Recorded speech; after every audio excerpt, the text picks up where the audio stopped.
Umusaza wari ufite abana batatu b'abahungu n'umukobwa umwe. Abo bana b'abahungu bahoraga mu makimbirane, batumvikana na mushiki wabo. Bagahora bavuga ko umwana w'umukobwa nta muryango, nta mutungo abona iwabo. Umukobwa bikamubabaza, ubwabo ntabwo bahoraga bumvikana. Rimwe papa wabo aza kubyumva, yarageze mu zabukuru, abona mu masaziro ye abo bana batazabasha kubana, yigira inama yo kubicaza. Aravuga ati, arabahamagara arababwira ati, bana banjye muze mwicare hano mbabwire. Arabicaza arababwira ati, maze iminsi numva hagati yanyu mutumvikana mupfa umutungo. Ati, ndashaka kubabwira yuko umwana wese mu rugo ari uwundi. Ati, mwibuke yuko imitungo cyangwa se amafaranga ataruta abantu bahuje amaraso muvukana.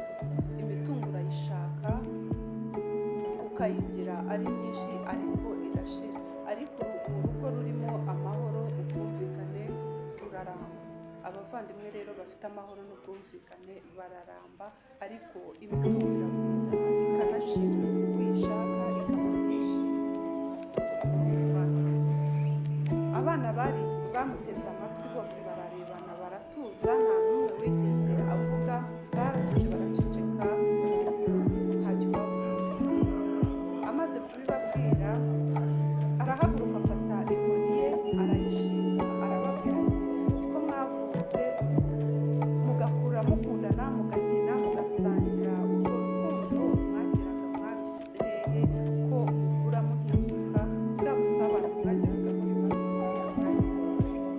yafashe. Ubwo yarahagurutse, uwo musaza afata inkoni ye arayishingikiriza, arabareba arabitegereza, arababwira ati, uko ubona mpagaze niko kwa kundi uko warashatse imitungo uyifite ubona yuko itanyeganyezwa kandi ikomeye, ariko ndababwira yuko ubutunzi burarangira. Mwubakire ku mahoro n'urukundo no gushyira hamwe no gusabana. Ubwiyunge n'urukundo no gusabana nibyo byubaka urugo rugakomera kandi ntirujegajege kurusha umutungo n'amafaranga. Kuko ibyo dushingiraho dushaka iteka ryose tukabishyira hamwe, tukisanga tumaze kubigwiza. Uko ubibona ni nako bigenda. Ntabwo byakubuza rero gushyira hamwe no kugira gusabana ubwanyu, kuko nimwubakira hamwe ndababwiza ukuri ko muzagira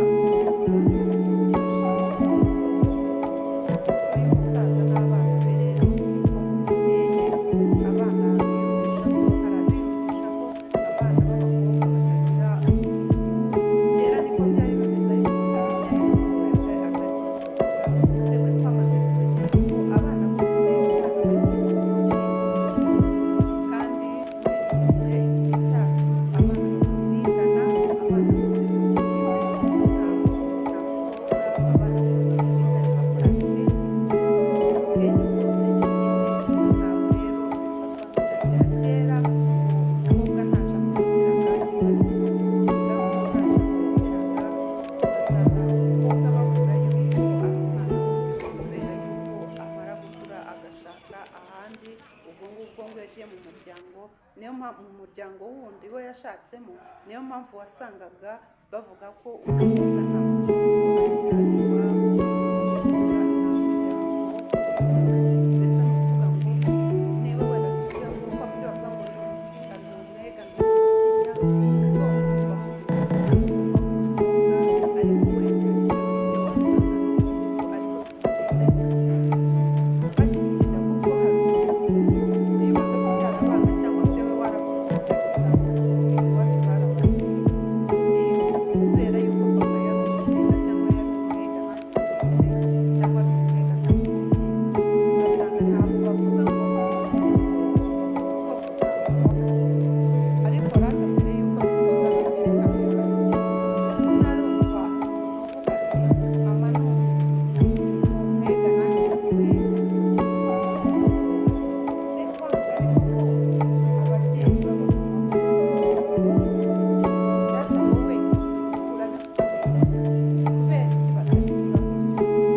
nanjye ndibajije nanjye musubiza uwaba azi ubusobanuro bw'uko yansubiza ufite igisubizo cyiza ndagusabye ariko nk'aho nanjye nkorera subscribe nkorere like na share comment ariko ndashimira umuntu wanyandikiye ejo kuri video rwose ndagushimiye cyane warakoze mujye mukora ubutwari bwo guteza abandi imbere mubahe ibyo bifuza